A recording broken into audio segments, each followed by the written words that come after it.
Masuk? Siap? Siap. Saya kasih input. Ya, tuh. Apa yang diperlukan untuk tumbuh dan berkembang secara sempurna? Tumbuh kembang secara sempurna, kita ngasih makanan yang sehat, vitamin, serta 4 sehat. Selain dari jawaban itu tadi, saya cuma mau nambahin dengan pemberian nutrisi yang cukup dan gizi yang seimbang. Ada lagi yang mau menambah? Kasih sayang, simulasi, satu lagi sama nutrisi. Ya. Jadi tiga yang paling dasar apabila ingin tumbuh dengan sehat. Satu, kasih sayang. Kedua, nutrisi yang baik. Ketiga, ketika ketiga ini kita jalankan, niscaya anak ini akan tumbuh dan berkembang.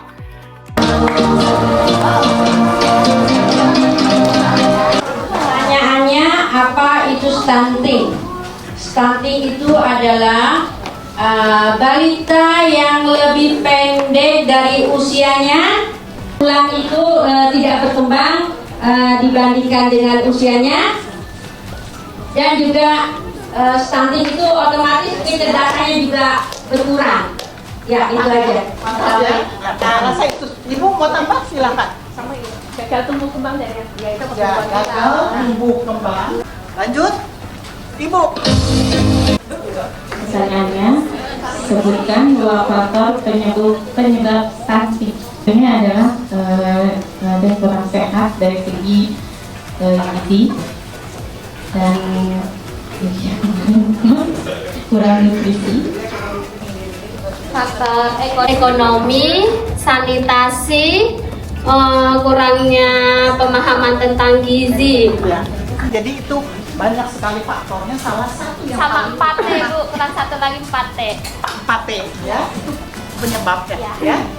Jadi nutrisi stunting itu disebabkan oleh asupan yang kurang, lalu dia juga tidak mendapat layanan kesehatan yang baik dan imunisasi. Akibat tidak imunisasi, anak kita begitu sering sakit langsung ke Apa arti dan pentingnya 1000 hari HPK? Ya. Apa itu ya? Itu bisa golden age buat anak dari dalam kandungan sampai ke dia usia 24 bulan atau 2 tahun. Jadi itu sangat penting untuk perkembangan otak dan gizinya biar dia tidak mencegah stunting. ya, jadi ada 2 tahun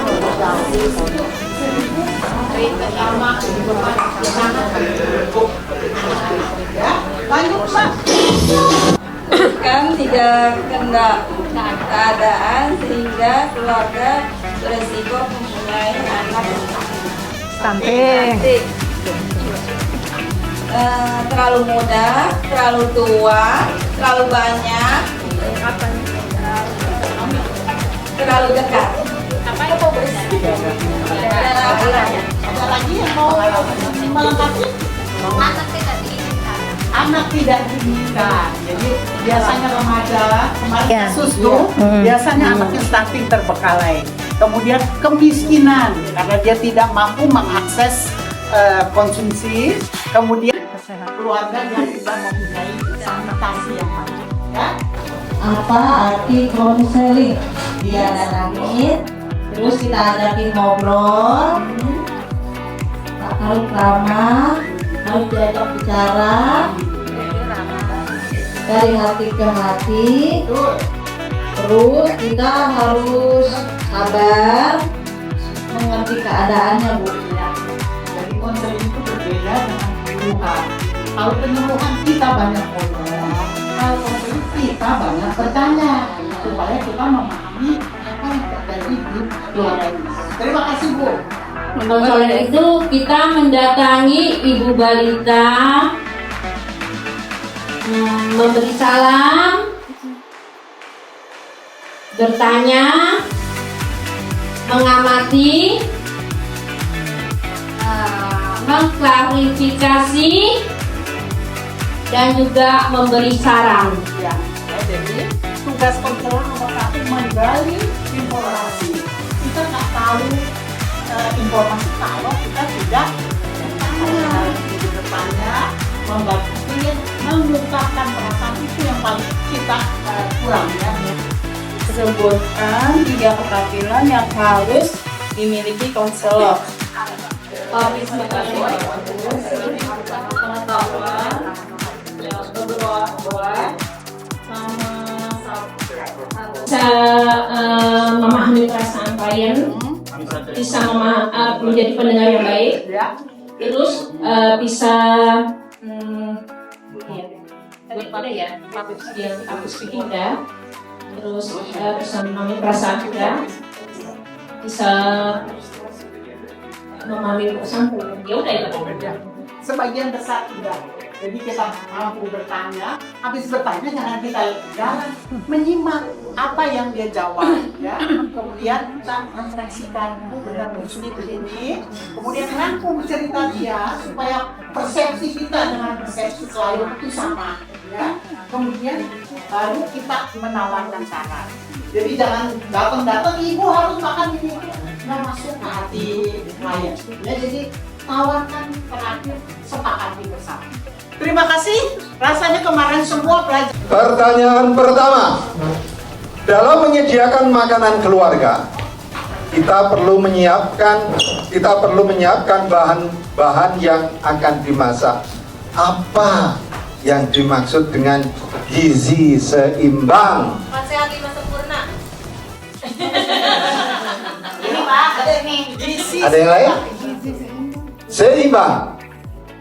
Gizi seimbang. Lebih jelas lagi apa itu isi piring Bu? Ya.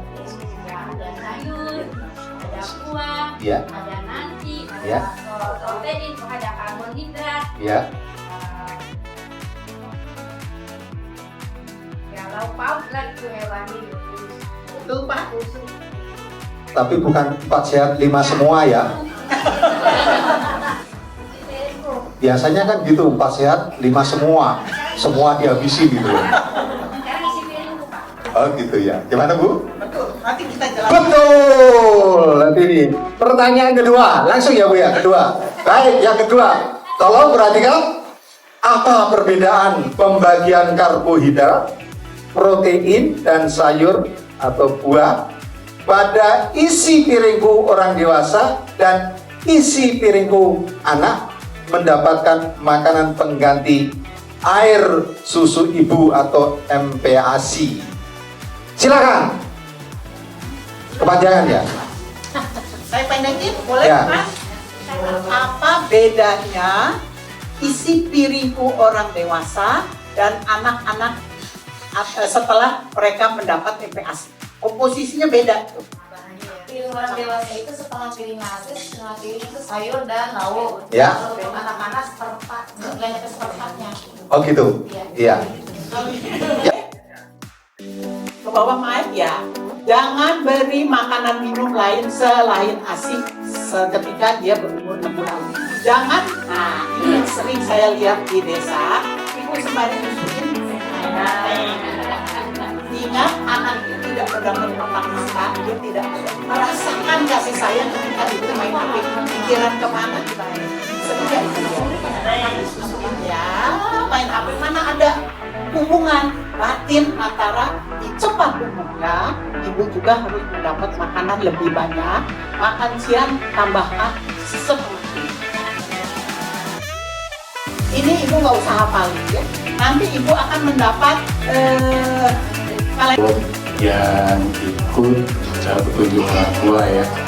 Jadi anak saya dulu itu kan di Tatip itu di atas rumput masih basah. Jadi ibunya itu katanya kan mempercepat cara dia bisa jalan. Memang benar sih gitu, tapi apakah benar ada hubungan itu secara ini? Saya juga diajar gitu bahwa ketika anak lagi mau belajar jalan, kita dibawa rumput yang bertumbuh. Saya pikir ada logikanya juga Pak. Jadi saraf-saraf kita itu dengan adanya dingin lalu rumput itu kan agak tajam, dia merangsang saraf-saraf dari telapak kaki kita. Saya rasa belum ada penelitian ya, baru ada pengalaman. Oh iya bener, mungkin jawaban ilmiahnya begitu. Ya, ada lagi pertanyaan? Kan ibu bilang bayi usia 4 bulan sampai 6 bulan itu udah mulai belajar duduk. Nah kalau orang dulu kan nanti malah yang ada sakit kencing, kalau enggak bungkuk bu. Itu gimana? Itu mitos apa fakta? Mitos. Ya, jadi memang pengasuhan zaman dulu kita tuh diturun menurun. Pasti orang tua itu campur. Harus begini, harus begitu. Ada sebagian yang bagus, tapi ada sebagian yang serius. Ya. Nah itu kan masalah makanan yang sehat ya dokter. Itu cara memasak supaya nutrisi dan vitaminnya jangan sampai hilang. Itu gimana dok? Saya pikir itu ranahnya Pak Chef Kong nanti. Seorang chef, dia akan tahu bagaimana supaya nutrisi itu tidak hilang. Ya, saya nggak berani jawab kan, nanti salah. Ya, ada lagi? Saya mau tanya, entah mitos atau apa ya, katanya kalau zaman kita nyusuin tuh satunya nasi, satunya minum sayur gitu. Itu mitos atau mungkin ada beda vitaminnya atau gimana itu aja? Bagaimana teman-teman? Katanya kalau ada 2 payudara ibu menyusui, yang kanan nasi, yang kiri. Betul, mitos apa fakta? Nah, mitos sudah dijawab oleh teman-teman.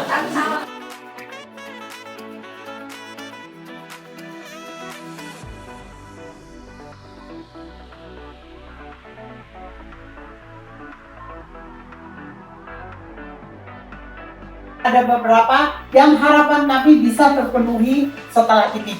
Buat masakan yang murah tapi bergizi, itu akan dapat nanti setelah ini, ya. Kemudian balita bebas stunting, menambah ilmu di acara ini berhasil. Tapi memang nun jauh di sana, di kelurahan kita masih banyak balita yang stunting. Mudah-mudahan ketika ibu pulang, stunting itu perlahan-lahan bisa dikurangi, ya. Jadi ini akan dijawab setelah acara ini selesai. Jadi semua harapan sudah dibawa pulang, ada beberapa yang harapan kami bisa terpenuhi setelah ini. Tidak memenuhi standar. Konsumsinya nggak enak, kurang asin, tulis dikurang. Waktu cukup atau kurang, silakan ditempel di sini. Ya, jadi misalnya, ibu merasa materi cukup, tempel di sini. Mari kita lihat hasilnya. Yang ini semua tidak ada, semua puas ya. Kemudian tempat oke, narasumber oke, materi berarti bermanfaat untuk dibawa pulang. Metode pelatihan kita tepuk tangan buat Pak Ferdi. Kemudian waktu cukup mau berapa hari Bu? Enaknya berapa hari? 5 hari? Sebulan nanti bilang ke Pak Syaiful, kurang 2 hari mau 5 hari. Jadi ini sekalian saya laporkan juga kepada Rotary dan Sasa, kita telah melakukan evaluasi cepat. Dengan demikian kita tahu apa yang harus kita perbaiki dan apa yang harus kita pertahankan. Jadi terima kasih untuk partisipasinya, untuk keaktifannya, untuk jawaban-jawaban yang sangat baik. Acara untuk stunting dan 1000 HPK dan makanan ibu hamil saya rasa selesai. Berikutnya akan saya serahkan pada pakar-pakar yang lebih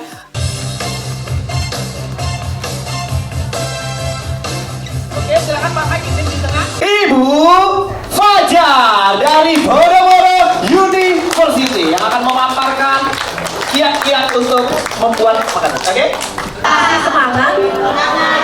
Oh ya, sebelah sini masih semangat.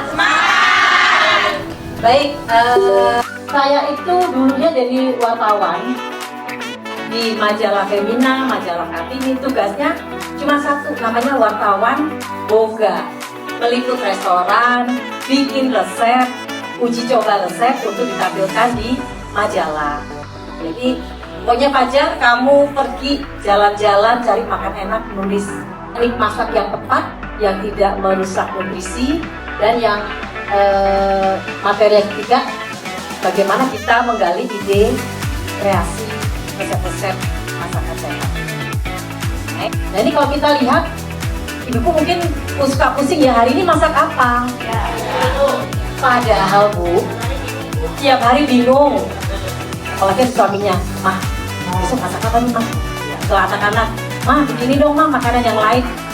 Sebenarnya kita nggak perlu pusing karena di negara kita ini punya banyak sekali pangan lokal. Bahkan kita tuh nomor 2 terlengkap. Jadi kalau alasannya bingung nih mau masak apa, itu sebenarnya nggak boleh bingung Bu.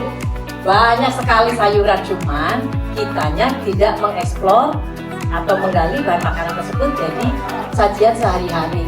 Ini kalau kita lihat dari jenis macam-macam buah yang ada di negara kita, kalau kita negara tropis itu banyak Bu.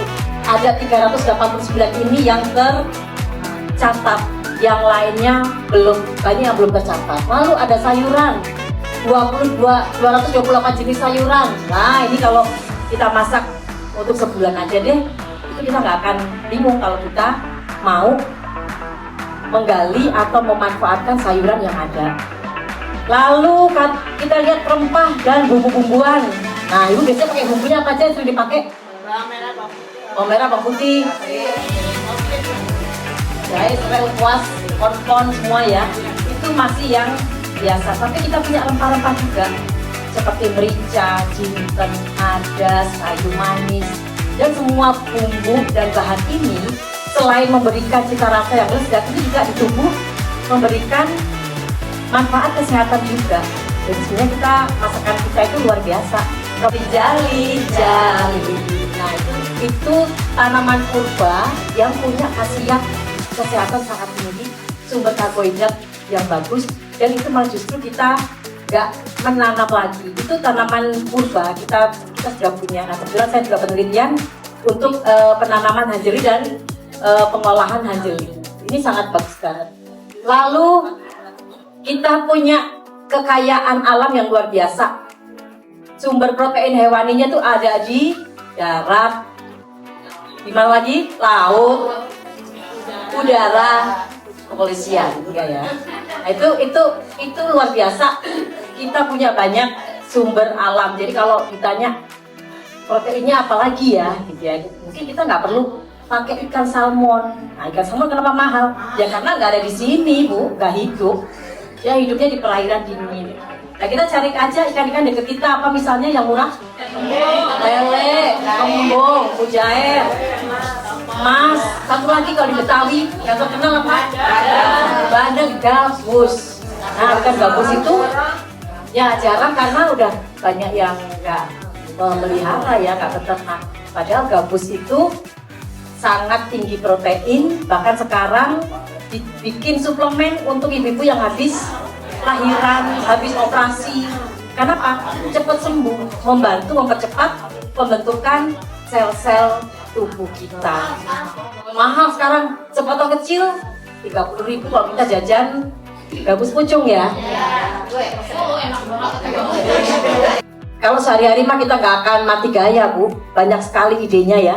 Tuh masih ada 1.800 lauk pauk. Oh kalian masak?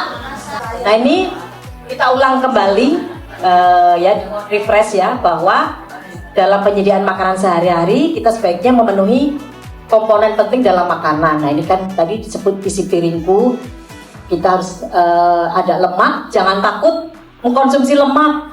Lemak mah dikurangin, jangan.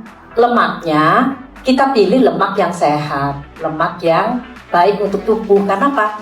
Lemak ini berfungsi untuk memelihara kesehatan saraf kita. Kalau lemaknya dikurangin, itu bisa stres. Boleh lah. Asal jangan kebanyakan lemak. Jadi pilih lemak yang sehat. Alpukat itu sehat. Ya minyak, kalau mau minyak kelapa, tapi kita udah jarang dapat ya. Minyak kelapa itu juga masih baik untuk tubuh kita.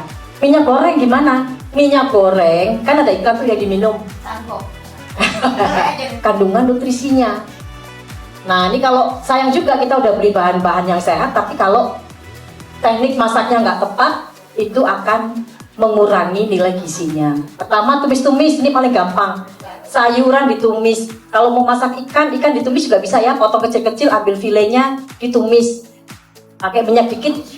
Kenapa tumis sehat? Karena proses memasaknya nggak lama-lama, cepet, api gede, serang-serang, sat-sep, jadi mateng. Sayurnya masih crunchy, gitu ya, kalau bahasanya. Masih renyah, masih sehat, nggak lembek. Nah itu. Kedua, teknik rebus. Rebus ini paling gampang. Dan jangan lupa kalau direbus, cairannya dikonsumsi. Jadi garamnya, jadi bumbuin loh. Jadi sayang karena di air rebusan itu kan ada, misalnya kalau kita masak ayam, ada sari kaldunya ayam. Kalau kita rebus sayuran itu vitaminnya ada di dalam kuahnya, air rebusannya. Jadi rebus-rebus ini juga sehat. Konsumsi beserta kuahnya. Jadi sup, ikan di sup, ayam di sup, sayuran di sup. Ya supnya nggak usah bening Bu, kadang-kadang kasihlah sup-sup yang tambahin santan dikit. Santan nggak terlalu bahaya ya, aman, sehat. Asal jangan di ngat-ngat orang Jawa ya. Wah diangetin tuh. Kalau lihat kreasi-kreasi ini kebetulan saya memang sangat tertarik dengan kelor. Namanya keren, Moringa oleifera. Ini kita mungkin beberapa tahun terakhir kita baru kampanye menanam kelor, mengkonsumsi kelor. Tetapi Ibu, sebenarnya kakek nenek moyang kita ini juga sudah mengkonsumsi sayuran ini. Cuman memang nggak semua masyarakat Indonesia mau ya. Kalau orang Jawa itu ada mitos. Aduh. Nah, susupnya hilang kok, habis makan kelor kok jadi gak cakep ya nih orang ya. Itu mitos. Ya enggak ya, dia ada orang juga punya jimat gitu ya, matinya susah pakai kelor. Itu mitos. Sekarang udah nggak ada. Kelor ini malah justru jadi sayur unggulan. Ini orang bule nih Bu, ini nyebutnya apa coba? Superfood, makanan super. Dibangga-banggain. Berapa puluh tahun yang lalu tuh mereka bikin moringa ini untuk kecantikan, namanya moringa, untuk masker segala macam. Nanti dari teman-teman KBMI akan jelasin banyak tentang kelor. Talus dikukus. Nah ini perkedel, tahu dicampur singkong, diparut, dibentuk bulat-bulat gitu. Ini nggak pakai digoreng ya, di grill tadi ya, pakai panggang wajan teflon, wajan itu aja. Tapi semua bahannya udah mateng karena udah dikukus dulu. Ya, jadi tinggal dipanasin warnanya biar cantik. Lalu ya sekali-sekali dikasih wadah kulit pangsit. Padahal isinya mah ya cuma tumisan biasa itu. Sebutkan contoh karbohidrat non beras 5 ya, contoh karbohidrat langsung ke depan, enggak menerima. Sagu, ubi, ketela,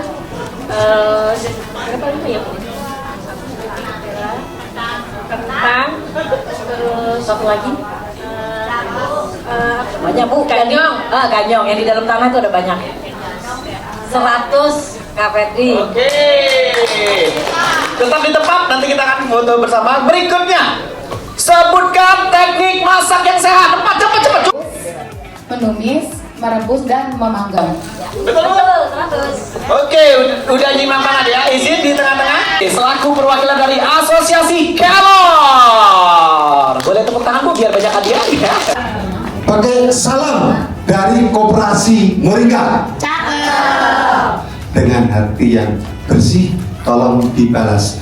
Assalamualaikum warahmatullahi wabarakatuh. Saya ingin memperkenalkan bahwa moringa itu yang sering kita sebut dengan kelor ini seperti ini Bu, ya. Ini pengembangbiakannya bisa dengan biji, dengan bisa stek. Yang pakai biji itu yang paling solo Bu, ya. Ya, itu pakai biji. Yang stek itu adalah yang nomor 2 itu, ya. Yang nomor 3 itu ilustrasi atau gambaran bahwa kelor itu kalau makin lama rasanya menjadi pahit. Oke.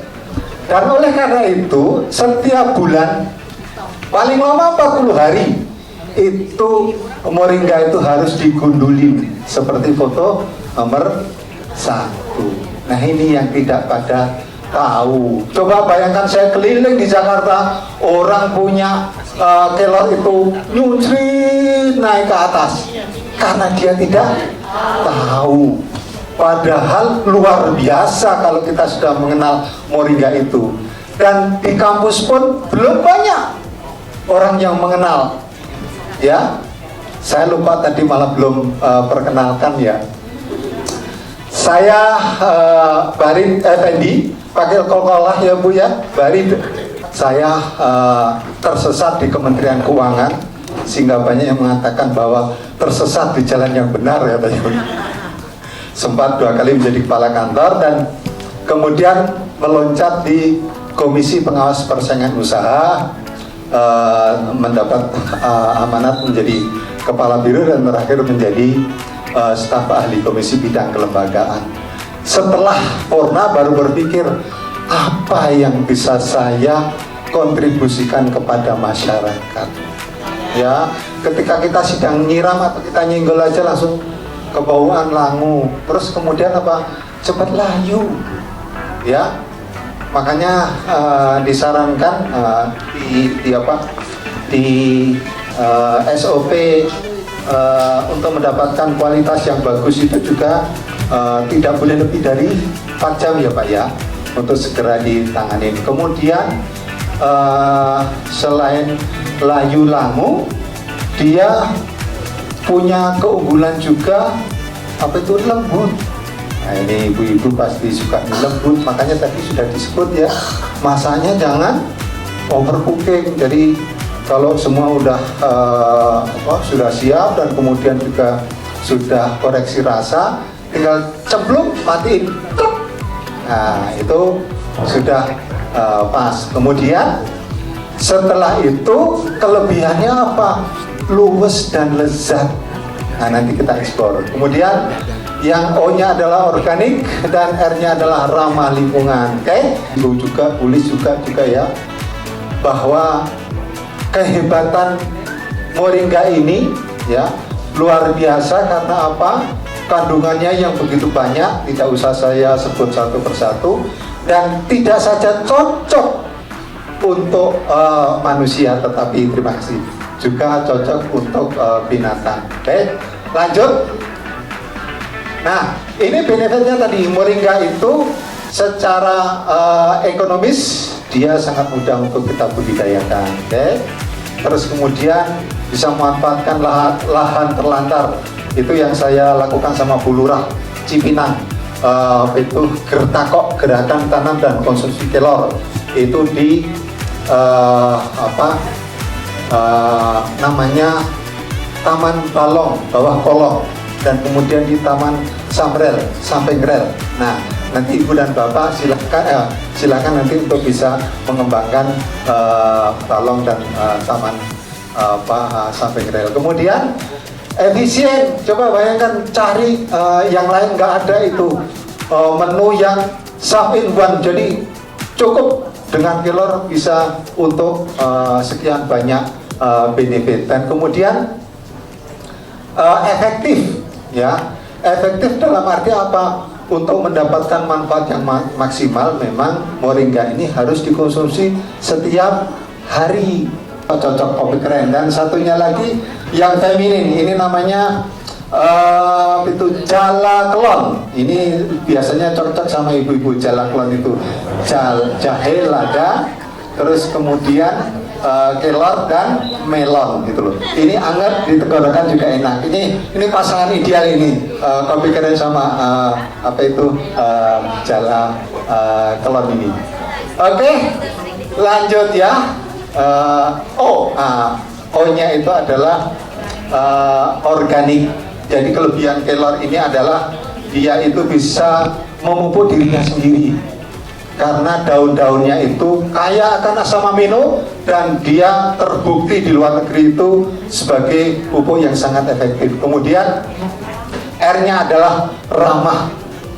Dia ramah lingkungan. Coba bayangkan, dia tidak merusak tanaman yang lain dan dia penyerap oksigen nomor 2 setelah sansifera atau lidah mertua. Dan olahan moringa memang jarang dipajang, betul nggak? Betul nggak? Ya, coba padahal di luar negeri jadi menu kaum terpandang. Kasihan deh lu. Ada berani saya mohon maaf saat ini. Assalamualaikum warahmatullahi wabarakatuh. Sebelumnya saya ucapkan selamat datang di Studio Kreasi Sasa. Ada yang udah tahu tempat ini atau sudah pernah kemari? Siapa ya? Iya sih, nggak salah. Bener juga Sen. Kemarin betul ya. Ya, jadi sebelumnya perkenalkan saya dengan Chef Kong selaku dari Head Corporate Chef dari PT Society. Kerjaan ngapain? Masak, makan. Gitu ya, kerjaan saya seperti itu. Dan kenapa? Betul, kulineran terus ya. Jadi kalau misalnya tadi menyambung tentang moringa atau si daun kelor ya, menyambung sedikit boleh ya. Banyak banget inspirasi masakan yang bisa ibu aplikasikan. Cuman kadang-kadang belum terpikirkan, belum terlintas. Kira-kira tadi udah sempat jelasin belum? Moringa itu ada berapa? Hasil olahannya ada berapa jenis? Ada daun yang fresh sama ada apa? Ada yang dalam bentuk bubuk. Ya, bubuk itu lebih mudah untuk diaplikasikan untuk ibu-ibu semua. Ya. Pokoknya ini untuk ibu-ibu semua, mulai hari ini kalau mau masak, ya kalau mau pakai santannya Sasa. Ya mau pakai tepung bumbunya Sasa. Karena Sasa. Sekali lagi, karena Sasa. Selamat datang di Studio Kreasi Sasa. Jadi kalau dari kemarin ibu sempat ngikutin seminar, nyium bau-bau aroma, kadang-kadang bau terasi gitu ya, dari sini asalnya bu, gitu ya. Dan sama dengan seperti saya bilang tadi, saya tidak sendiri. Hari ini saya akan ada tim saya juga. Silakan. Halo, terima kasih Chef Kong. Selamat pagi. Keren, padahal udah siang ya. Iya. Tadi Maru mau ke belakang, udah dipanggil. Ya udahlah, kita standby di belakang aja. Jadi di sini, ini namanya Studio Kreasi Sasa di ruangan ini ya. Jadi kita mengkreasikan produk-produk Sasa. Contohnya tadi rolade. Nah, roladenya nanti kelornya di mana? Ini adonannya gimana? Boleh penasaran kan? Langsung aja nanti kita lagi demo. Abis demo kita nggak akan lama-lama juga demo ya, Chef ya? Iya. Abis itu kita masakan nanti yang kita demoin, ada beberapa sudah kita hidangkan buat makan siang. Jadi ada buffet di depan ruangan. Iya. Jadi mana udah kita masak dari pagi ya. Betul. Makanya di belakang tadi ada diskusi. Langsung yuk. 12. Saya pengen undang. Itu akan on time. Mudah-mudahan insya Allah ntar jam 12 sudah Bapak Ibu sudah bisa teh makan sih. Siap. Kita akan demoin dulu. Kita mau pantulan. Oke. Boleh kita beri aplaus yang meriah sekali Bapak Ibu. Inilah Ibu Rida. Assalamualaikum warahmatullahi wabarakatuh. Selamat siang semuanya. Sasa, Rotary. Terima kasih. Tepuk tangan buat ibu-ibu sekalian yang hebat karena sudah mengantar anak-anak bangsa ini untuk menjadi astronot di kehidupannya masing-masing. Tepuk tangan dong. Ya. Kami setiap ada acara, setiap melakukan pembinaan, kami nggak mau yang dari nol. Kami selalu ambil yang memang sudah setengah jadi. Artinya harus orang yang sudah memang komit. Makanya ingat ya ibu-ibu, waktu saya datang juga ke Jakarta Barat, saya bilang, Bu, pastikan yang hadir orang yang komit. Karena kita nggak mau cuma datang sekali aja, udah lewat. Begitu juga dari Cikarang. Tadi saya ngelihat teman-teman dari Cikarang dari kemarin luar biasa hebat, semangat dan pintar. Masih muda-muda lagi kan ya. Jadi tepuk tangan dong buat kita semua. Hebat. Berkolaborasi dengan Rotary Club Indonesia berawal dari Ibu Rosi ya. Jadi silakan berdiri Ibu Rosi, tepuk tangan buat Ibu Rosi juga. Pada waktu itu Pak Rudolf sebagai CEO-nya kami bilang, Rida, kita pikirkan satu program yang bisa untuk anak bangsa. Pikirkan orang-orang Indonesia itu masih ketinggalan jauh. Lakukan apa? Ya, bikin program tentang stunting. Nah, pada waktu itu Bu Rosi sebelum menjabat sebagai District Governor ya, sudah memikirkan program apa nih, gimana nih ya tentang stunting. Akhirnya Ibu Rosi berkolaborasi dengan Yayasan Cakrawala Indonesia, dibuatlah alat atau tools. Ini nggak main-main loh. Jadi Bapak Ibu semua yang berkumpul di sini adalah orang-orang pilihan yang hebat. Kenapa? Karena alat yang tadi dibuat, yang dari kalender, Ibu Rosi mungkin bisa tunjukkan lagi kalendernya. Itu adalah hasil penelitian dari Yayasan Cakrawala Indonesia yang diprakarsai oleh Profesor Anna Alisyahbana. Siapa itu Profesor Anna Alisyahbana? Beliau adalah penggagas PAUD pertama di Indonesia. Jadi ini nggak abal-abal Bapak Ibu, ini lewat sebuah penelitian supaya Bapak dan Ibu mudah mengajarkan kepada kader-kader yang lain dan juga kepada ibu-ibu di sekitar lingkungannya. Begitu juga dengan kalender ini. Ini bukan perkara sesimpel yang dipikirkan, ini lewat penelitian ya, Dokter Lis ya. Jadi luar biasa. Ini pun kita nggak langsung lempar begitu saja, tapi lewat percobaan ya dokter ya. Lewat percobaan, kita trial waktu itu awal di Cijeruk ya Bu Rosi ya. Di Cijeruk di Sukabumi. Kemudian barulah kita launching, kita uji cobakan setelah di Sukabumi, baru kita mulai dengan posyandu-posyandu di 4 kota yang ada kantor dan juga pabriknya Saso. Begitu juga dengan ini.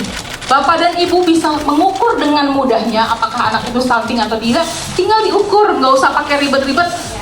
Anaknya tinggal berdiri saja, tinggal dilihat. Kalau yang perempuan pakainya yang warnanya pink, kemudian yang laki-laki pakai yang warna biru. Dan ini kita bagikan.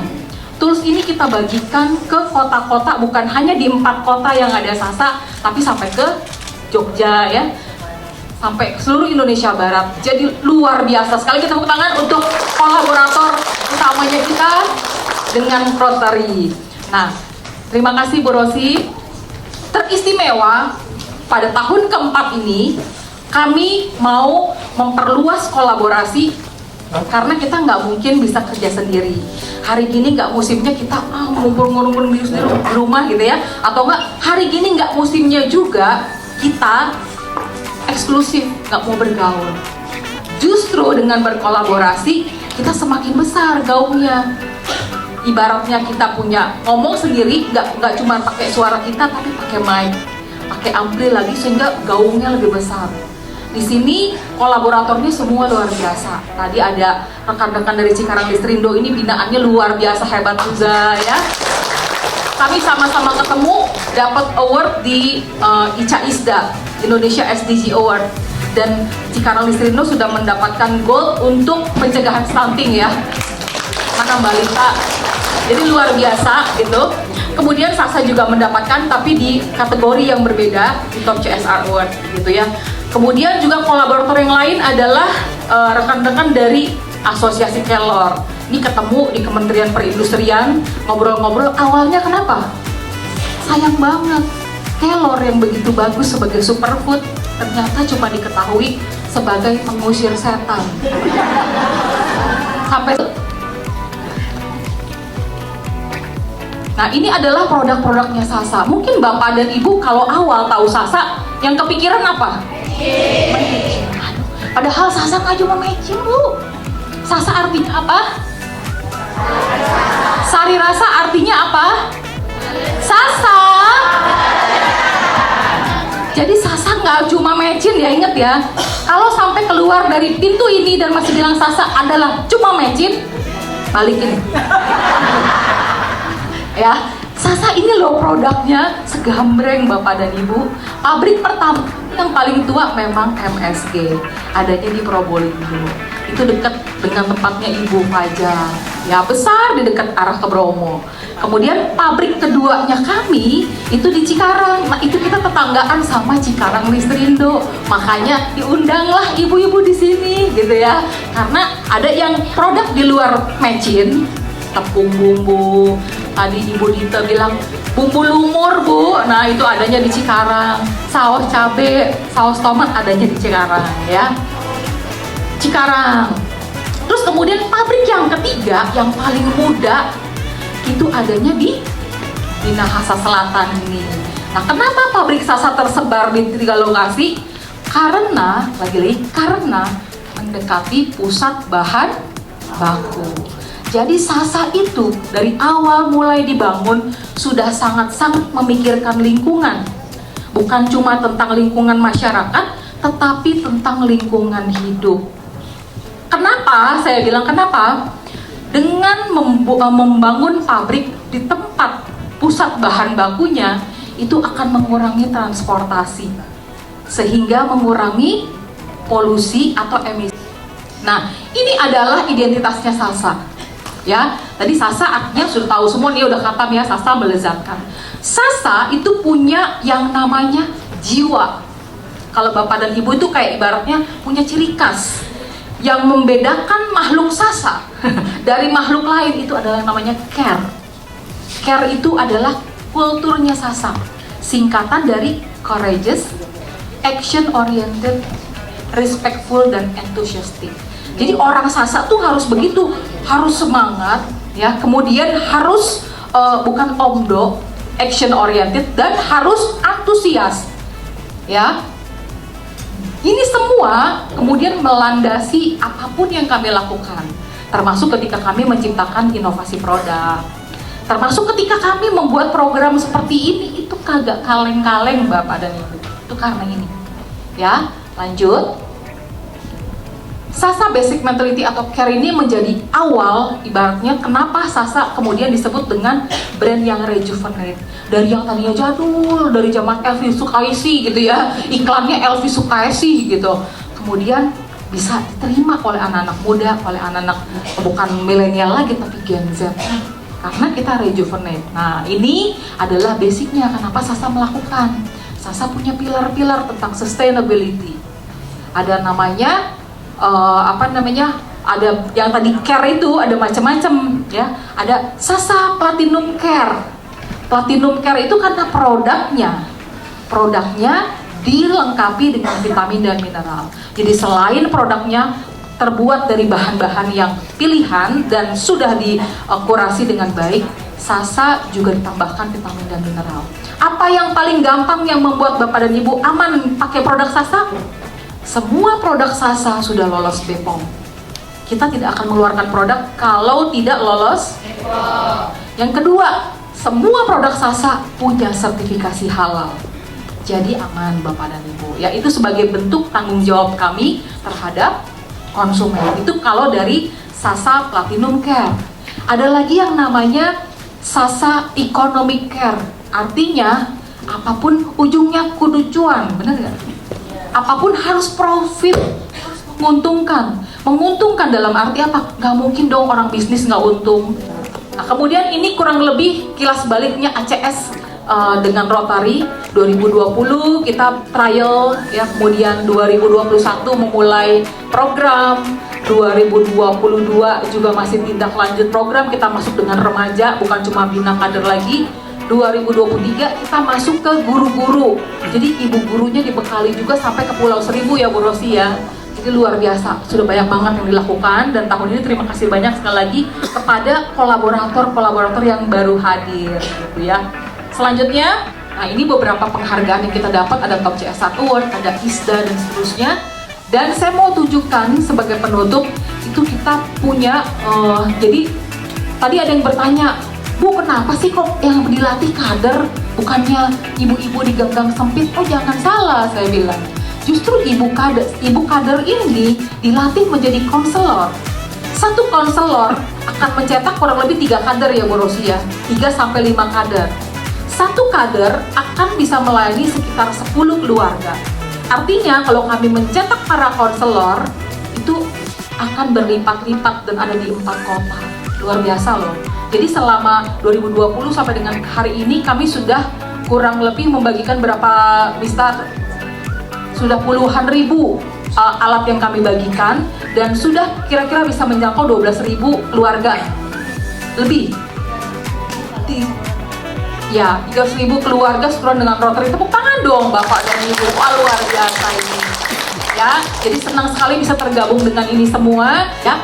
Jadi itu dari kami, terima kasih banyak buat kolaborasi sekali lagi, dan mohon maaf jika selama kolaborasi 4 tahun sampai dengan hari ini dengan yang baru-baru juga mungkin ada kesalahan atau apapun yang membuat kita nggak nyaman. Tapi jangan lupa, namanya kita manusia. Orang bilang manusia itu seperti landak ya Bu ya. Landak itu, kita semua manusia dan makhluk hidup itu butuh untuk berdekatan supaya anget namanya. Tapi landak itu punya duri. Kalau terlalu dekat nusuk. Tapi kalau kejauhan dingin, pengennya anget. Jadi gimana dong? Kita mesti pintar-pintar lah ya. Namanya manusia kadang ada kurang. Beliau merupakan salah satu pelopor di Rotary. Dan untuk itu siapa lagi kalau pertama saya mulai dengan Ibu Dida Tianti dulu. Setelah pengalaman sebanyak 4 tahun nih Bu Dida, mungkin bisa ceritakan kenapa sampai kepada saat ini di mana kita mau lomba resep menu sehat. Boleh sharing kalau ada pengalaman yang berkesan juga silakan. Baik Bu Rosi, sebenarnya Sasa lakukan ini lagi-lagi karena mau membantu pemerintah menurunkan stunting lebih cepat. Yang pertama, terus kemudian yang kedua, karena Sasa komit untuk menciptakan kebahagiaan melalui makanan yang mudah disajikan, lezat dan sehat tentunya ya. Jadi sehat itu sebenarnya awalnya kata-kata sehat itu pada visi-misi kami ditambahkan pada saat COVID Bapak dan Ibu. Kenapa? Masih ingat kan pada saat COVID seringkali kita ngecek, nge-WA temen cuma pengen ngetes masih hidup apa enggak. Coba kita ping gitu ya, kalau masih dijawab masih hidup gitu, atau enggak yang jawab udah orang lain. Nah ternyata kata-kata sehat itu begitu pentingnya sehingga ya orang nggak sayang untuk keluar uang supaya apa? Sehat, untuk beli makanan sehat, beli vitamin, katanya udah nggak boleh stres, yang penting biar sehat gitu kan. Nah kata-kata sehat itu kemudian juga membuat PT Sasa Inti tertrigger, artinya terstimulasi. Apa ya yang bisa dilakukan buat bangsa Indonesia? PT Sasa Inti tahu bahwa orang Indonesia itu tidak semuanya bisa beli vitamin, karena vitamin masih lumayan mahal di sini. Tetapi depannya makan gorengan, bener gak? Gimana sih caranya supaya vitaminnya itu bisa masuk lewat gorengan? Walaupun mungkin nggak perfect, nggak semuanya bisa sempurna, masih full gitu ya, mungkin ada yang hilang gara-gara proses masakan, tapi minimal ada yang bisa. Dan ditambahkan lagi omega 3 dan 6 itu juga sangat penting buat kesehatan. Itu Bu Rosi. Jadi akhirnya dibuat juga lah program yang sejalan. Saya ingat sekali program pemerintah itu targetnya penurunan stunting sebelum COVID sudah dicanangkan, tapi kehajar dengan COVID lebih parah lagi. Bukannya turun angka stuntingnya, malah tambah naik. Karena orang pada lockdown nggak punya uang, kemudian semakin asal-asalan makannya. Itu Bu Rosi. Terima kasih, kita keliling-keliling Indonesia Bu Dida ya. Sebelum kita menanjak ke berikutnya, saya mau cerita bahwa waktu kita mulai stunting itu tahun 2019 30-an%. Terus waktu kita mulai 27,7, sekarang sudah turun sampai 21% ya. Tapi kita punya banyak PR ya Bapak Ibu Saudara sekalian, karena kita mau turunkan 2024 sampai 14%. Nah ini PR kita semua. Yuk kita. Baik, kita dengar sudah menyimak dari Bu Dida, nanti kasih pertanyaan yang banyak aja ke Bu Dida. Satu aja sih. Sekarang kita berurutan aja ya, karena sesuai dengan duduknya. Jadi Dr. Liz, wah, Dr. Liz ini dokter yang luar biasa, expert, gesit banget. Kemana-mana saya kalah gesit ya sama Dr. Liz. Jadi saya mau tanya, dokter telah pengabdian banyak sekali di stunting. Ada pengalaman yang paling berkesan nggak yang bikin dokter merasa wah memang cocok nih bergerak di Ayo Dikatakan? Terima kasih, Rosi. Yang paling berkesan saya itu ketika saya di Beling beberapa bulan yang lalu. Kalau ilmu itu kita bisa cari di mana-mana, tapi perubahan mindset itu sangat susah. Membuat saya terharu ketika kita melakukan pelatihan stunting untuk remaja. Kita mengundang guru-guru dari pesantren. Lalu kita datang, saya, Bu Rosi, dan Pak Ina, ya. ketika terakhir kita bertanya bagaimana kesan ibu-ibu semua dan bapak pada saat itu, mereka menyatakan baru sekali saya mendapat pelatihan di mana saya dimanusiakan. Saya harap ibu-ibu juga merasa kali ini ibu dimanusiakan. Dan yang paling saya senang adalah satu ustadz dari pesantren mana, dia bilang, saya baru tahu ibu bahwa walaupun kita berbeda kulit, agama, ras, tapi kita ternyata nggak ada apa-apa ya. Itu yang membuat saya berarti itu tidak saja merubah pengetahuan, tapi merubah mindset kita sebagai bangsa yang bersatu dan jangan mau dibelah-belah karena agama dan ras. Itu aja Bu Rosi. Bapak Ibu sekalian, Dr. Liz ini ada di dalam Yayasan Cakrawala Kesehatan atau kita suka sebut F2H, Frontier for Health. Dan pendirinya Profesor Ana Alicia Banat tuh sudah berusia 93 tahun. Dokternya semua orang, bahkan Dr. Hastowandoyo sendiri, kepala BKKN bilang, ini guru saya, katanya. Beliau itu Rotarian, anggota Rotary dari Rotary Club Kota Kembang. Jadi kita import Dr. Liz dari Bandung, kita import Pak Ferdi dari Palembang. Baik, berikutnya kita tanyakan kepada Cikarang Listrindo ini Pak Saifullah. Tadi udah di tengah-tengah berbincang dengan semua. Jadi Pak Saiful, kan ini kadernya hebat-hebat nih ya. Berarti sudah dalam binaan Cikarang Listrindo sudah lama. Boleh ceritakan bagaimana sampai bisa kolaborasi sama acara ini, terus bagaimana pengalamannya dengan membina kader-kader dan Cikarang Listrindo. Baik, terima kasih Bu Rosi kesempatan waktunya ya sebagai narasumber terkait program dari PT Cikarang Listrindo di kegiatan stunting ini. Memang di Cikarang Listrindo ini kelompok binaan kita ini adalah ring 1 kita di area dekat perusahaan ya, karena masih satu dengan sangat bersebelahan dengan PT Cikarang Listrindo, di mana kita waktu itu awal mula program kesehatan itu kita hanya melakukan kegiatan posyandunya saja dan pengobatan massal itu dilakukan di setiap bulan. Tapi di tahun 2022 itu kita mulai melakukan kegiatan Ayo Cegah Stunting kepada ibu-ibu kader posyandu yang berjumlah 15 orang. Kita punya kelompok namanya Tim Sehat Sejahtera Berseri. Nah itu kita bilang tim serasi yang ada di desa Wangun Harja. Nah dimana dari kelompok ini, awalnya itu dari kelompok ini hanya kader-kader dari posyandu dan PKK saja yang bergerak untuk menangani posyandu dan pengobatan massal. Sehingga kita dari manajemen berinisiatif, kenapa kita tidak inginkan saja dengan program pemerintah terkait penurunan angka stunting. Di tahun 2022 sendiri angka stunting di Kabupaten Bekasi itu ada di 17,8% dan naik di tahun 2023 itu menjadi 23,3%. Jadi ada kenaikan angka stunting di Kabupaten Bekasi setelah kemarin kita melakukan meeting dengan pemerintah Kabupaten Bekasi terkait angka stunting di Kabupaten Bekasi. Nah, di tahun 2024 sendiri ditekankan untuk penurunan angka stunting itu di sekitar 14%. Jadi masih banyak PR dari pemerintah Kabupaten Bekasi terkait penurunan angka stunting.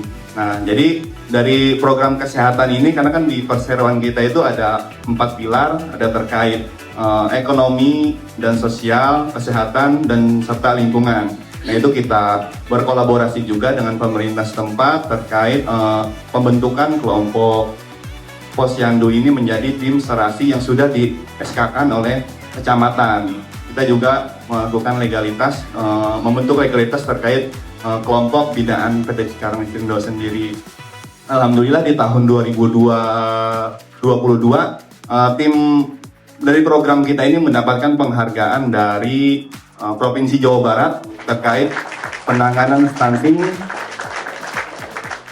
Alhamdulillah kita mendapatkan juara 3 dari Provinsi Jawa Barat tersebut terkait penanganan stunting di Desa Wangun Harja. Itu sendiri dilakukan survei oleh Bapeda Provinsi Jawa Barat itu dilakukan terkait asesmen apa saja yang sudah dilakukan terkait penanganan dan pencegahan stunting di Desa Wangun Harja. Jadi memang awalnya kita itu hanya fokus ke pengobatan biasa dan posyandu, belum ke arah stuntingnya. Tapi karena ada kasus stunting di Desa Wangun Harja yang kita dapat informasi dari puskesmas terdekat, dari puskesmas Mekar Mukti. Nah, itu kita melakukan koordinasi dan asesmen terkait bersama kepala puskesmasnya, apa saja yang harus kita lakukan terkait pencegahan dan penurunan stunting di Desa Wangun Harja ini. Jadi kita di sini juga melakukan pemberdayaan si kelompok ibunya ini, tidak langsung kita kasih kegiatan begitu saja, tapi kita mulai dari SDM-nya terlebih dahulu. Kita bina SDM-nya agar mempunyai kapasitas yang bisa diterapkan untuk penurunan stuntingnya, itu seperti kita melatih public speaking, kita melatih pengukuran, ada ahli ini pengukuran gizi seimbang, itu kita lakukan juga pelatihan tersebut. Jadi kelompok posyandu ini memang benar-benar kita latih terkait pengukuran. Kadang pengukuran di bulan ini sekian, di bulan besok bisa berubah lagi ukurannya. Jadi banyak data yang masih semua kalau berjuang bersama-sama, saya yakin kita bisa kok. Baiklah, terima kasih. Sekarang berikutnya Ibu Fajar.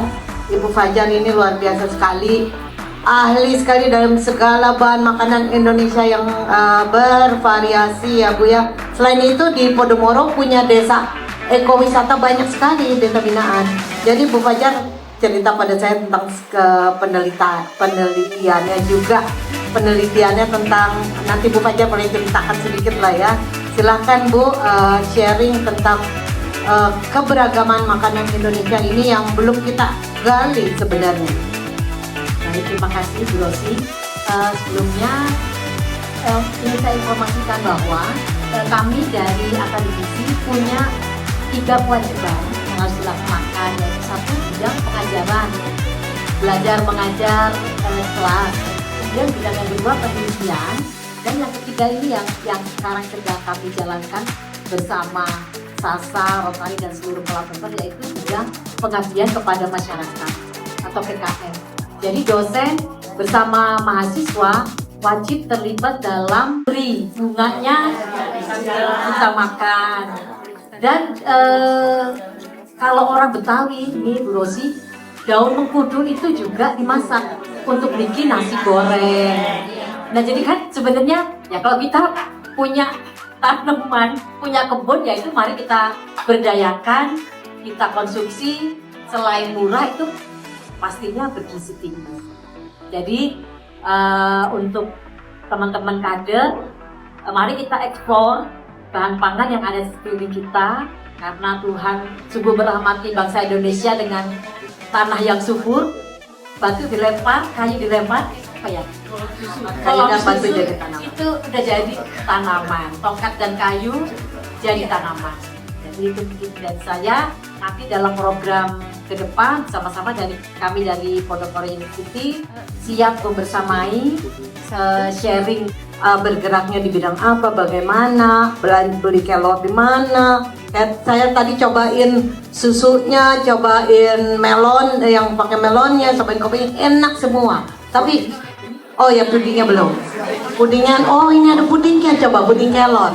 Tapi belinya di mana dan bagaimana, boleh ceritakan kepada kita yang bagaimana kita caranya mengakses daun kelor. Baik, cek. Baik, terima kasih. Mohon izin, pertama saya ingin merespon tadi yang disampaikan oleh Pak Saiful ketika mengangkat 3 isu stunting, ekonomi, dan pengangguran. Kembali lagi jawabannya adalah Moringa. Saya tidak bermaksud untuk apa istilahnya untuk istilahnya pamer atau apa itu membanggakan ya. Tapi saya bangga dengan karunia Tuhan. Karena Moringa itu hanya tumbuh di daerah tropis. Dan itu merupakan keunggulan kita.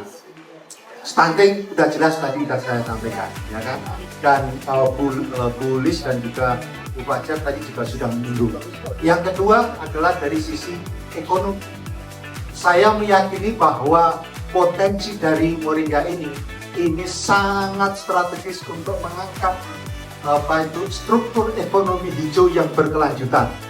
Yang ini oleh pemerintah, menurut saya sentuhannya masih jauh panggang dari api. Mohon maaf kalau saya salah memberikan tafsir.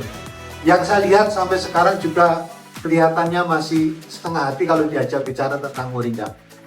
Saya terima kasih apresiasi yang tinggi Bu Rinda ketika ngobrol di kementerian langsung istilahnya tanggap sasmito lantir impang braito, kira-kira kan begitu gitu loh. Nah, yang berikutnya adalah pengangguran tadi, ya kan? Bayangkan ketika nanti kapitalisasi dan utilisasi dari Moringa ini bisa kita garap bersama, ya kan? Kemudian sinergi dengan PT Sasa dan para penggerak yang lain, ini menjadi ladang untuk menyerap atau mengakomodasi para pengangguran. Masyarakatnya maju, sehat, dan saya yakin Indonesia Emas 2045 akan bisa kita raih. Ini sebagai prolog, boleh dong kita tepuk tangan dulu. Berikutnya Bu Rosi. Sebenarnya Moringa ini mulai menggeliat ya, kalau saya lihat itu setelah 2010-an kira-kira itu, dan kemudian juga asosiasi ini terakhir baru 2021 ya. Jadi ini masih balita Bu, bahwa 5 tahun kira-kira kan begitu. Dan saya tergabung Agustus tahun yang lalu. Jadi saya masih batuta juga bawah 1 tahun gitu. Nah, dari situ saya melihat bahwa ini harus kita gaungkan bersama. Oke, terima kasih banyak. Sekarang kita sampai kepada Rotary International Distrik 3410 Indonesia bagian Barat. Kita punya gubernur kita, Ibu Dita Soekardi. Nah, banyak yang masih bingung mungkin Governor Dita, apa sih Rotary itu organisasi apa sih, makhluk apa sih gitu kan. Mungkin distrik governor kita juga sudah ke Pulau Seribu loh, datang untuk mencegah stunting ya. Boleh diceritakan sedikit termasuk 7 area fokus mungkin dari Rotary. Terima kasih Ibu Rosi. Ini Ibu Rosi juga PDG ya, pas distrik governor. Jadi kalau saya distrik governor sekarang, kalau Ibu Rosi itu waktu tahun 2020 menjadi makanya beliau salah satu signature proyeknya di Rotary adalah stunting. Nah, Rotary itu sebetulnya semuanya ada tertulis di, saya lihat ada bukan banner ini apa namanya? Banner ya, ada 2 banner. Di situ ditulis bahwa Rotary adalah organisasi nirlaba, jadi social organisasi dunia. Kita ada anggotanya sebanyak 1,2 juta di seluruh dunia, ada di 186 negara. Dan total klub ya, kita ada klubnya sekitar 46.000 klub. Nah, di Indonesia kita ada 2 distrik. Saya di distrik 3410, which is distrik barat. Ada juga distrik timur. Makanya kalau kita stunting ini di wilayah itu yang kita lakukan adalah kebanyakan di distrik barat. Karena ini adalah wilayah kita. Kalau kita mau ke sebelah, kita harus keluar sama gubernurnya yang di sebelah juga. Kadang-kadang. Cuman ya memang PR-nya di sini juga masih banyak. Nah, kenapa stunting itu menjadi salah satu yang concernnya dari Rotary?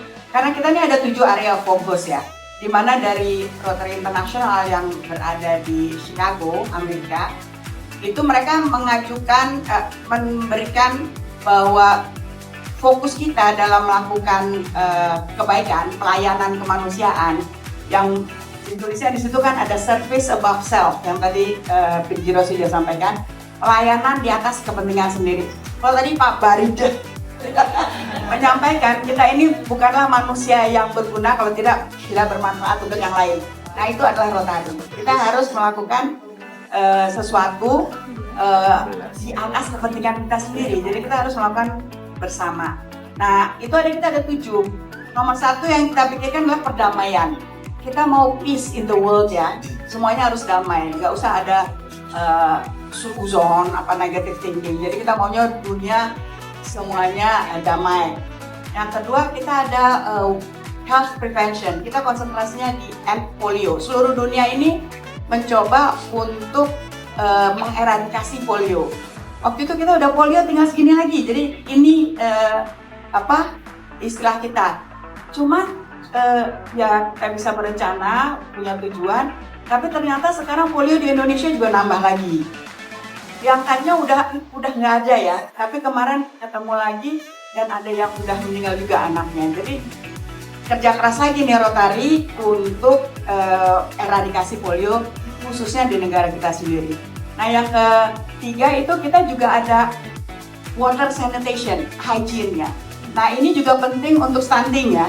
Nah saya juga lihat sendiri ya di beberapa tempat di Bandung yang mereka itu airnya itu masih ngambil dari kali, yang dimana kali itu juga masih dibuat pembuangan untuk kotoran ya, jadi kadang-kadang perenyuh gitu ya. Nah ini yang kita masih harus melakukan banyak. Jadi bukan kita di Rotary ya, kita kolaborasi. Kayak ini kan sesuatu yang kita nggak bisa lakukan sendiri. Nah yang keempat itu adalah women and health, which is stunting ini salah satunya. Perempuan dan anak-anak ya, kesehatan perempuan dan anak-anak supaya. Nah, kenapa stunting? Saya juga terima kasih kepada PDIROS yang udah mulai karena saya juga sangat concern dengan generasi kita. Saya juga punya cucu ya. Jadi semua pasti kita maunya anak kita nanti sehat, cerdas gitu. Dan di sini memang PR kita masih banyak. Saya baru pulang dari Padang kemarin untuk melihat ya, orang tuanya juga. Ya, basic literasi itu harus ditingkatkan. Itu kita tingkatkan. Jadi tujuannya itu ada UMKM, community economic development, dan juga lingkungan. Nah, di mana lingkungan Moringa juga sudah dengan Kelor itu kan menjaga lingkungannya. Itu concern kita di Rotary. Jadi 7 area fokus ini kami di Rotary Distrik 3410 yang berada dari Jogja sampai Medan itu banyak yang menjadi fokus untuk melakukan pelayanan kemanusiaannya itu di bidang itu. Kalau stunting itu udah banyak di wilayah itu melakukan karena kita bersama-sama waktu itu PDIROS juga mulai menggerakkan, yuk kita coba bantu pemerintah karena ini sangat krusial ya, sangat kritikal. Generasi penerus ini kan kita mau meninggalkan legacy kepada anak kita bahwa mereka juga bisa menjadi anak yang cerdas. Itu sangat penting ya untuk saya. Tidak pintar sekali. Saya boleh tambahkan bahwa Rotary telah menggelontorkan $750 juta untuk memberantas polio dari muka bumi ini. Tinggal mungkin ditambahkan juga bahwa kalau kita lihat polio, vaksin polio ya yang dibuat oleh Bio Farma itu ada donasi Rotary di dalam situ. Terima kasih, tepuk tangan untuk para kolaborator kita hari ini. Saya Nuning dari tim Serasi Cikarang.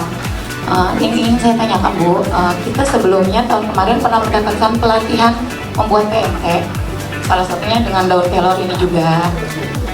Mulai dari bikin puding ini udah pernah, terus bikin stick daun kelor kita juga udah pernah. Apakah daun kelor misalkan kita olah dengan berbagai macam jenis-jenis, apakah itu mengurangi nilai nutrisinya nggak Bu?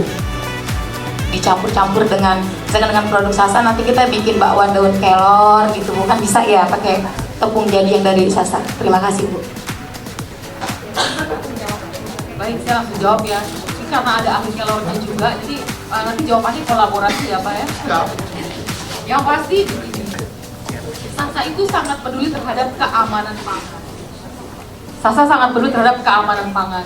Keamanan pangan bukan hanya terhadap produk yang diproduksi, tapi kami juga merasa terpanggil untuk memberikan edukasi tentang keamanan pangan.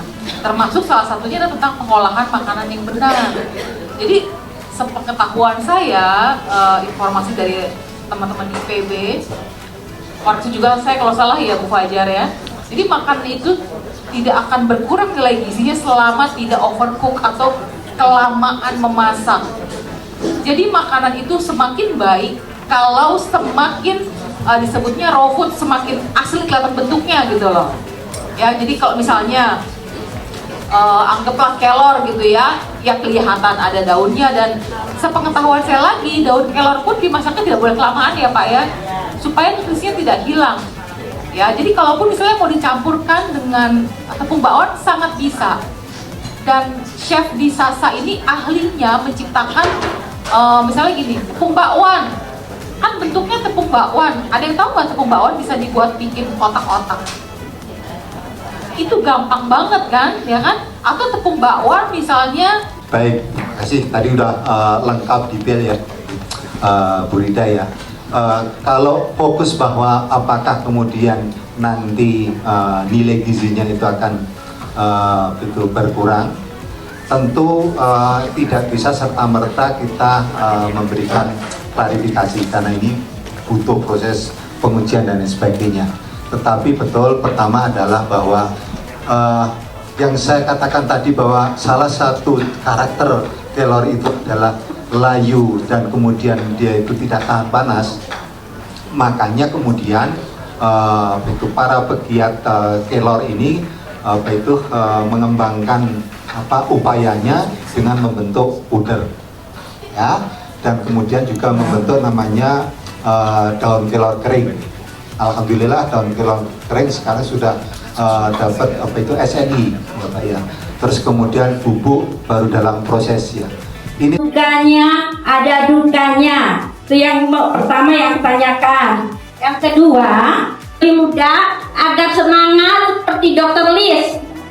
Ya, bisa. Wah, aku bangga, pribadi bangga sama Dr. Liz. Ya, karena gini, saya kader lansia, karena saya juga pegang lansia.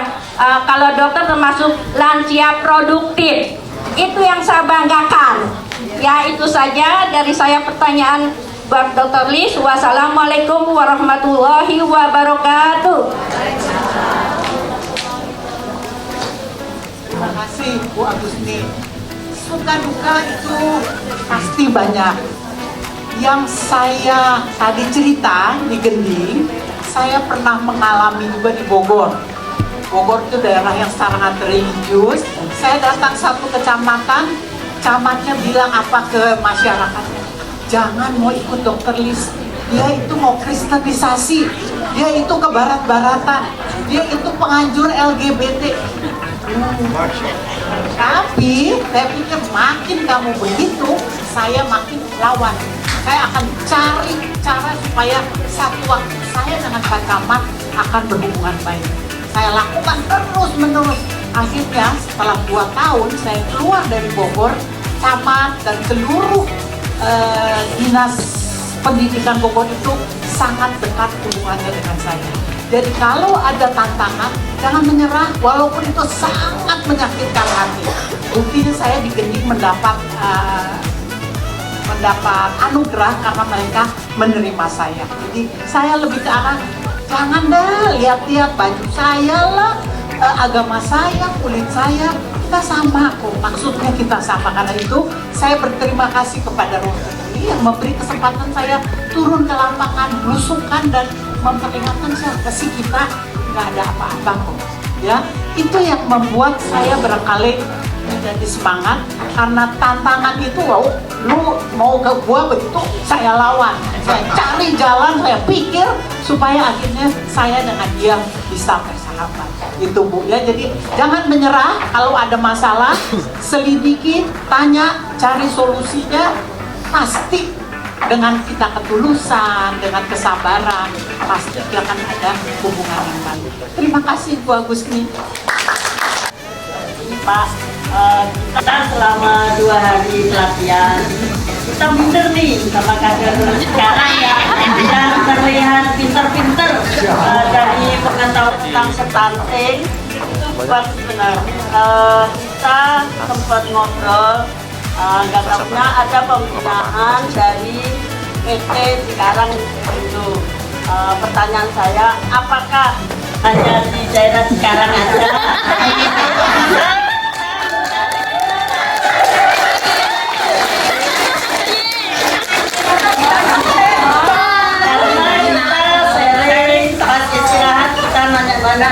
Kok bisa ini dari mana?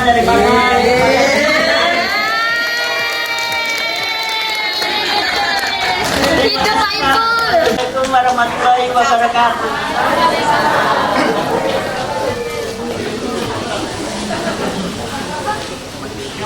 Baik, terima kasih untuk pertanyaannya, Bu. Nah, terkait pembinaan ini memang perusahaan ya dari Kadin Cikarang Lisrindo ini sebelumnya kita melakukan social mapping terlebih dahulu. Jadi kita melakukan social mapping, pemetaan, kita asesmen apa kondisi di masyarakat saat ini. Jadi kita lihat apa sih yang jadi prioritas utama di lingkungan sekitar perusahaan. Itu kita lakukan mapping terlebih dahulu bersama pihak ketiga yang berkompeten ya. Jadi kita tidak hanya melakukan social mapping dari internal perusahaan saja, tapi kita melibatkan dari pihak luar juga terkait melakukan social mapping. Di mana terkait social mapping ini sendiri ternyata di Desa Wangun Harja ini ada indikasi terkait di kesehatannya. Nah, makanya kita angkat terkait pembinaan kelompok tim sehat sejahtera berseri. Nah, ini yang disebut tim serasi Desa Wangun Harja. Untuk desa binaannya sendiri, kita sebenarnya ada 5 desa, Bu, terkait pembinaannya. Jadi kita masing-masing desa itu kita fokuskan, ada yang di bidang kesehatan, ada yang di bidang pendidikan, ada di bidang lingkungan, dan di bidang ekonomi. Jadi kita juga ada masing-masing program itu kegiatannya masing-masing yang memenuhi pilar yang dicanangkan oleh perusahaan. Nah, jadi untuk pembinaannya sendiri, kenapa enggak? Itu kita ada konservasi area Taman Keanekaragaman Hayati dan juga ada pemberdayaan ibu-ibu Sri Kandi. Nah, itu di sana ada kelompok peternakan dan juga pertanian atau perkebunan ya. Di sana kita memberdayakan juga resep murah dan bergizi ya Pak Fajar. Nah, tadi nasi goreng mengkudu ya. Itu resep waktu saya masih kecil itu, Bu. Enak, tapi agak pahit. Yang jadi pertanyaan saya adalah gimana caranya mengolah daun mengkudu buat anak-anak supaya suka. Diterapkan di posyandu. Nah, kita nanti edukasi ke ibu-ibu balita. Daun mengkudu memang ini kan kalau di Betawi itu hampir setiap rumah punya pohonnya diambil. Nah, memang dipilih yang agak muda, Bu. Kalau yang tua alot dan agak ada pahitnya dikit. Nah, sebenarnya kalau untuk anak-anak ini kita harus pintar-pintar menyelundupkan sayur. Jadi kalau untuk anak-anak misalnya kita buatkan jadi perkedel tahu misalnya ya, itu dirajang halus, dimasukkan. Atau kita bikin makronis potel. Ya, makronis potel apa ya? Ya, yang dipanggang, yang dikukus itu, Bu, campur-campur. Jadi nanti kentang dihaluskan, campur telur, campur cincangan ikan atau cincangan daging ayam. Nah, sayuran ini nih kita potong kecil-kecil. Jadi kalau dicampurkan misalnya kalau nasi goreng orang dewasa mau makan dengan sukarela, kalau anak suka disingkirin. Ini pengalaman saya punya anak kecil itu. Saya sangat tertarik sekali dengan penjelasan Bapak tentang kelor ya Pak. Saya dulu pernah makan kelor, puding ya. Tapi terus terang Pak, baru kali ini saya tahu kandungan yang ada di daun kelor itu ternyata ada protein, kalsium, terus ada vitamin dan lain sebagainya. Nah, di sini Pak, yang ingin saya tanyakan, kemungkinan sebagian masyarakat juga belum tahu ya Pak tentang kandungan kelor ini. Nah, yang ingin saya tanyakan, bagaimana cara mengedukasi masyarakat agar tahu tentang kandungan kelor ini dan bisa untuk dimasak buat anak-anak itu, agar anak itu suka. Sementara kan kalau dibikin mungkin itu agak langu rasanya ya, ada rasa langu-langunya. Soalnya cucu saya pernah dikasih itu, kami bilang gak enak gitu ya. Ya. Belum Pak, waktu dapat lah dari RT itu kan.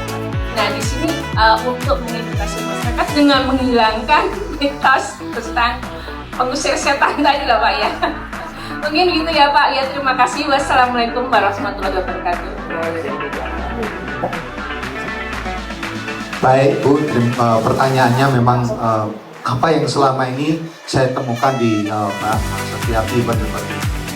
Jadi masyarakat itu masih melekat bahwa kelor itu laku, dan kemudian anak-anak gadget atau gimana saya juga tidak tahu sekarang itu pasti istilahnya menolak, reluctant dengan sayur itu, bahkan di pinggir-pinggirin. Betul, bukan hanya anak-anakku, saya punya anak yang sudah kerja pun juga senang kan. Saya menyadari bahwa ini adalah weaknesses yang harus saya counter agar masyarakat itu tidak punya persepsi bahwa kelor itu tidak enak. Ya, saya perkenalkan itu puding kelor ini. Puding yang saya bikin ini aromanya harum karena apa? Dia menggunakan pisang Ambon lumut.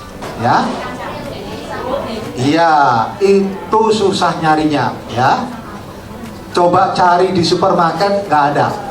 Dia rasanya manis, tapi memang tampilannya tidak menarik gitu loh. Itulah yang mungkin harganya jadi murah, Bu. Nah, bagi saya yang saya butuhkan adalah isinya, bukan kulitnya kan gitu loh. Begitu sudah tampil di situ kan udah cantik, Bu, ya kan? Ya. Ya. Nah, kemudian orang bertanya, Pak, kenapa ini tidak dibikin manis? Karena saya menyajikan produk olahan kelor yang menyehatkan. Assalamualaikum warahmatullahi wabarakatuh. Perkenalkan, saya Yuni dari Kader Serasi Binaan PT Cikarang Listindo. Yang ingin saya tanyakan, tadi kan Ibu Nite bilang ya menurunkan angka polio. Nah, yang jadi kendala di kami itu kalau misalnya ada imunisasi polio, para orang tua itu bilang saya nggak mau diimunisasi polio anaknya, alasannya takut menderita kelumpuhan. Nah, yang ingin saya tanyakan, apakah benar pernah ada kasus seperti itu sampai ada isu seperti itu yang menyebar ke masyarakat bahwa polio itu bisa menyebabkan, imunisasinya bisa menyebabkan kelumpuhan. Bagaimana gitu meyakinkan masyarakat bahwa oh aman loh, polio itu aman gitu. Karena sejauh ini yang saya perhatikan, kalau imunisasi polio itu banyak ibu-ibu orang tuanya pada bilang gitu, enggak, saya nggak mau kalau anak saya mau diimunisasi polio. Cukup sekian dari saya, terima kasih. Assalamualaikum warahmatullahi wabarakatuh.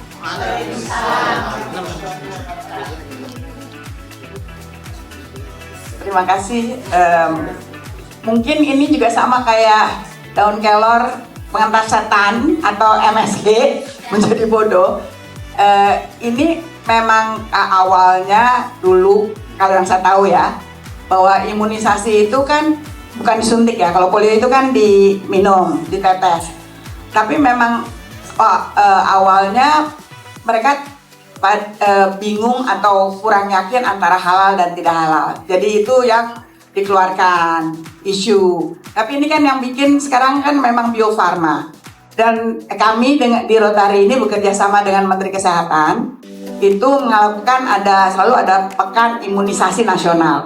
Kemarin khusus karena polio itu meningkat, itu di lokasi Klaten itu digalakan untuk memberikan sosialisasi. Mungkin kalau kita ngomongin, ini kan masalahnya sosialisasi dan edukasi ya, untuk segala hal, termasuk untuk kelor, termasuk untuk MSG. Nah, kekurang pahaman daripada penduduk dan mendengarkan yang salah, sehingga kelor itu cuma untuk setan. Nah, ini yang harus kita bersama, makanya kita mengadakan pertemuan ini. Jadi, bahwa itu sebetulnya tidak benar. Justru kalau tidak dikasih imunisasi, malah akan mengakibatkan kelumpuhan. Karena virusnya itu selalu ada.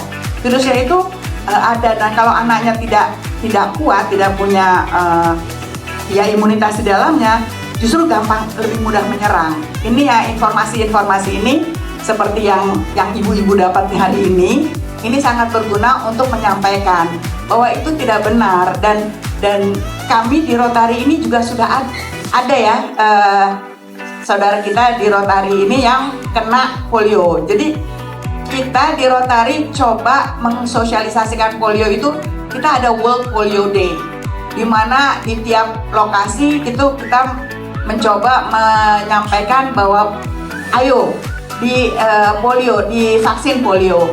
Nah itu kita adakan di seluruh daerah ya, di Jogja, di mana untuk meningkatkan pemahaman yang benar mengenai polio. Nah ini memang myth atau mitos. Kalau tidak diberi vaksin polio, dia kemungkinan akan menjadi lumpuh. Jadi terbalik, barangkali salah dengar itu. Dan yang kedua, masyarakat itu terproteksi kalau paling tidak 95% anak-anak sudah diberi polio. Jadi kalau ada masih 90% itu yang tetap polio harus ada. Kemarin ini sudah hampir nol. Yang tiba-tiba dia muncul karena banyak masyarakat yang menolak, maka dia timbul lagi. Jadi saya sebagai dokter puskesmas dipaksa vaksin polio paling tidak 90% supaya imunitasnya itu terjaga. Ya, jadi terus saja supaya masyarakat itu terjaga akan polio. Terima kasih Bri. Sekarang kita memberi kesempatan kepada wartawan mungkin satu atau dua untuk dapat hadiah juga. Ya silakan. Boleh. Iya, ada dua ya. Namanya dari media mana? Tanya pada Selamat sore. Mungkin saya mau bertanya kepada Ibu Rida ya. Bu Rida, saya Bobby dari perwakilan Yummy ID Media sebagai kalau bisa dibilang cooking platform juga gitu ya, as a part of ID Media. Nah, saya pengen tahu mungkin kedepannya, karena juga banyak dari komunitas Yummy itu juga ibu-ibu juga gitu ya. Nah, apakah kedepannya program ini akan bisa menjangkau lebih banyak komunitas ibu-ibu gitu ya, nggak cuma di area Jabodetabek saja, atau mungkin bisa nationwide, kira-kira seperti itu. Terima kasih Bu Rida. Terima kasih Pak. Terima kasih banyak Mas Bobby ya. Iya. Sangat dimungkinkan untuk meluas cakupan dari apa yang kita sudah lakukan ya Bu Rosi. Setidaknya kalaupun misalnya belum langsung tahun ini langsung ada kegiatan seperti ini, tetapi kalau misalnya diusulkan bisa saja nanti kami juga bagikan tools ya Bu ya. Bagikan tools, kemudian dicetak lebih banyak lagi untuk kita berikan misalnya ke area mana. Mungkin kalau misalnya nggak harus langsung jauh-jauh dulu misalnya gitu ya, di luar Jakarta Barat misalnya di Jakarta apa lagi, atau nggak harus dengan ibu-ibu. Selama ini kami juga ke sekolahan dan ke kampus, karena seringkali orang nggak sadar bahwa stunting bukan cuma tentang anak dan ibu hamil, tetapi calon ibu. Dan diskusi kami yang sudah melanglang buana tentang stunting ini, ternyata stunting juga disebabkan karena calon ibu atau anak-anak remaja yang kekurangan zat besi. Jadi karena mereka kebanyakan diet gitu ya, atau kepengen kayak Korea gitu yang badannya cuma kayak lidi gitu, kecil, putih gitu ya, tinggi, ya udah itu mah bihun gitu kan. Terima kasih sebelumnya, saya Pandra dari popmama.com. Mau nanya kepada Dr. Liz. Sebenarnya kan untuk mencegah stunting ini bisa dicegah sedini mungkin di masa kehamilan seperti itu. Nah, saya mau nanya yang spesifik, itu sebenarnya bagaimana mengedukasi gizi yang baik dan benar, apa yang boleh dan apa yang tidak boleh, khususnya buat ibu hamil memasuki trimester 3, karena kan mendekati persalinan. Mungkin seperti itu. Terima kasih. Siapa namanya nih? Pandra udah dapat ini belum? Kalender. Nah, di sini semua kuncinya terjawab.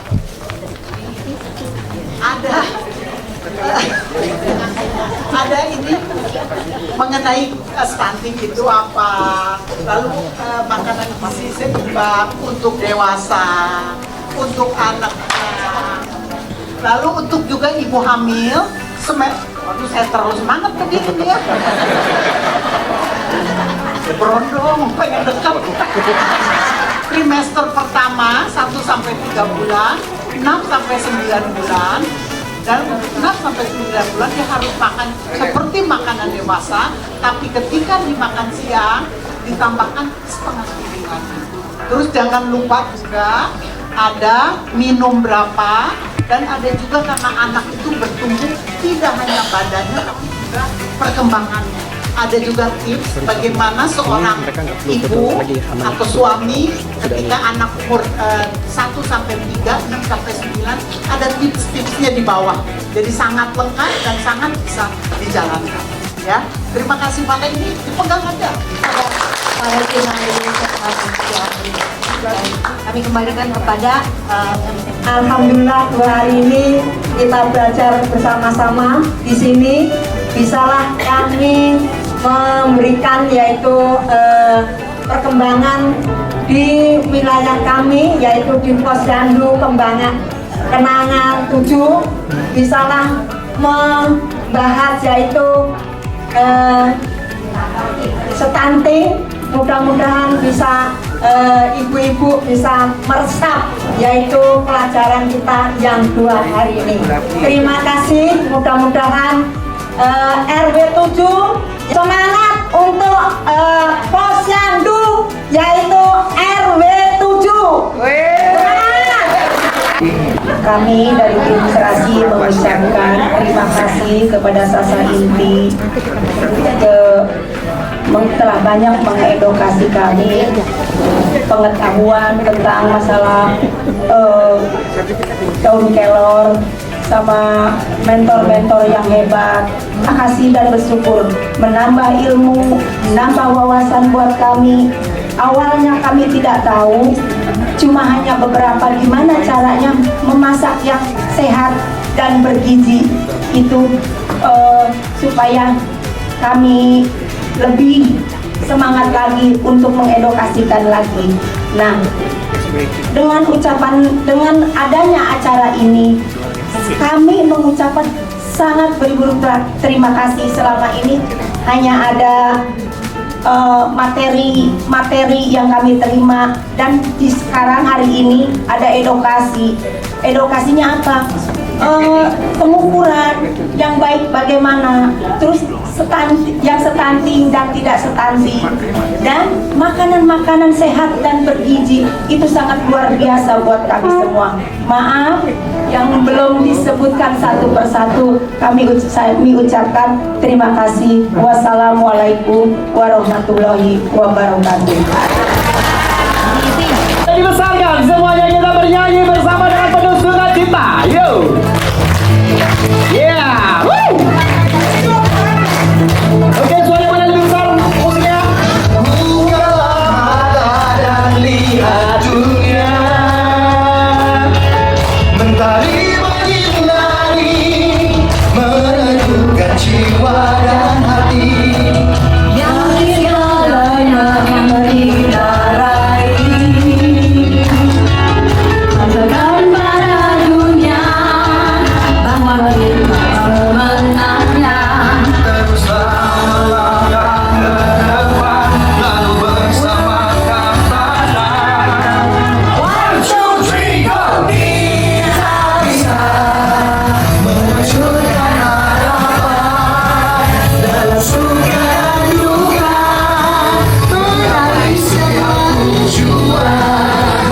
Kita bisa menaklukkan dunia dengan semangat selalu sebagai sukacita.